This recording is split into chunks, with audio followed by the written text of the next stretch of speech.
प्रेम से बोलिए देवगुरु भगवान बृहस्पति देव की जय।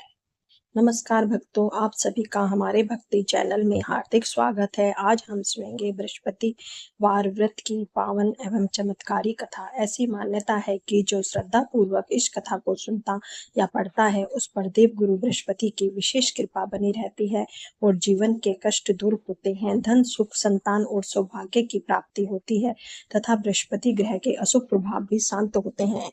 तो चलिए श्रद्धा और भक्ति के साथ इस पावन कथा का श्रवण करते हैं। उससे पहले आप सभी से निवेदन है कि चैनल को सब्सक्राइब जरूर करें और वीडियो को पूरा जरूर सुनें और कमेंट में जय बृहस्पति देव जरूर लिखें। तो प्राचीन समय की बात है। एक नगर में एक अत्यंत धनवान व्यापारी रहता था। वह बड़े बड़े जहाजों में माल भर कर दूर देशों में व्यापार करता था। व्यापार से उसे अपार धन की प्राप्ति होती थी। वह जितना धन कमाता था उतना ही उदार होकर वह दान पुण्य भी करता था। कहते हैं ना कि हमें अपनी कमाई का 1/4 भाग दान करना चाहिए। तो उसी प्रकार वह व्यापारी भी दान पुण्य बहुत करता था जितनी उसकी कमाई थी उसके हिसाब से। किंतु उसकी पत्नी जो थी वो बहुत ही अत्यंत कंजूस स्वभाव की थी। उसे दान पुण्य करना बिल्कुल पसंद नहीं था।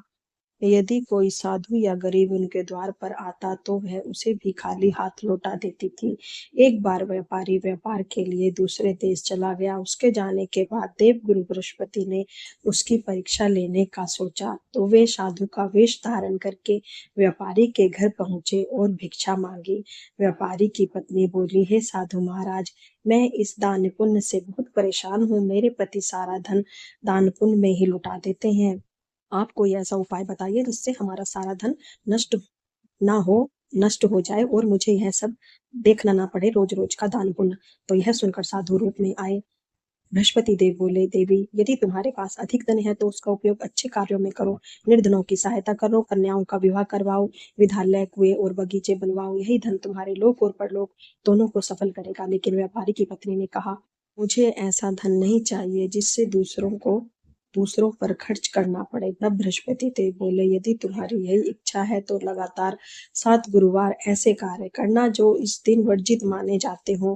गुरुवार को जैसे पीली मिट्टी से बाल धोना, घर को गोबर से लीपना, पति से कहना कि दाढ़ी बनवाए, मांस मदिरा का सेवन करे और घर के कपड़े भी धोना।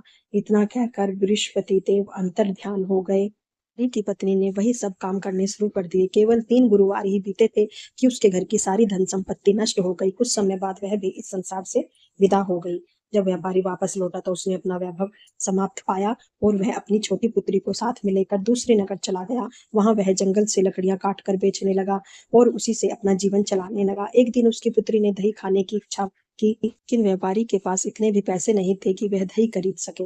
दुखी होकर वह जंगल चला गया और एक वृक्ष के नीचे बैठकर अपने भाग्य पर रोने लगा। उस दिन गुरुवार था। उसी समय साधु के वेश में देव गुरु बृहस्पति वहां पर आए और बोले, बेटा, तुम इतने दुखी क्यों हो? व्यापारी ने उन्हें अपनी सारी पूरी कहानी सुना दी।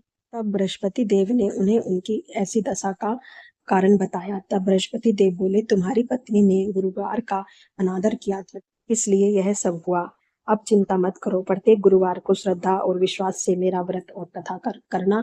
थोड़ा सा चना गुड़ और जल का चरणामृत बनाकर भगवान को अर्पित करना, विष्णु भगवान को, और फिर प्रसाद के रूप में उसे सभी में बांटना और स्वयं भी ग्रहण करना। शीघ्र ही तुम्हारे सभी कष्ट दूर हो जाएंगे। व्यापारी बोला, महाराज, मेरे पास तो इतना भी धन नहीं है कि मैं अपनी बेटी के लिए दही खरीद सकूं। साधु मुस्कुराए और बोले, आज अपनी लकड़ियां बेचने जाओ, तुम्हें उनके 4 गुना पैसे मिलेंगे। व्यापारी नगर पहुंचा और आश्चर्यचकित उसकी सभी लकड़ियां बहुत ही अच्छे मूल्य में बिक गई। उसने बेटी के लिए दही खरीदा, चना गुड़ लेकर विधि पूर्वक बृहस्पति भगवान की पूजा की और कथा सुनी। उसी दिन से उसके जीवन के सुख लौटने लगे। किंतु अगले गुरुवार वह कथा करना भूल गया। उसी समय नगर के राजा एक विशाल यज्ञ और भंडारे का आयोजन करवा रहे थे। व्यापारी उसकी पुत्री भी वहां पर पहुंचे। बहुत देर से पहुंचने होने के कारण राजा ने उन्हें अलग से महल में भोजन कराया। जब वे लौट गए तभी रानी ने देखा कि उसका बहुमूल्य हार वहां पर नहीं दिख रहा है। संदेह व्यापारी और उसकी पुत्री पर गया। राजा ने बिना जांच पड़ताल के दोनों को कारागार में डाल दिया।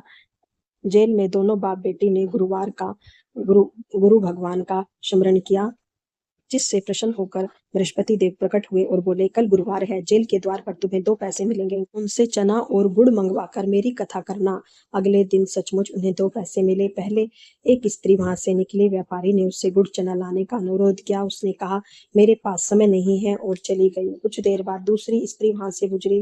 व्यापारी ने उससे भी वही प्रार्थना की। वह बोली, मैं अपने मृत पुत्र के लिए कफन लेने जा रही हूँ, लेकिन पहले तुम्हारा कार्य करूंगी। वह गुड़ चना लेकर आई। उसने स्वयं भी श्रद्धा से कथा सुनी और प्रसाद ग्रहण किया। जब वह घर पहुंची तो उसका पुत्र अंतिम यात्रा के लिए तैयार था।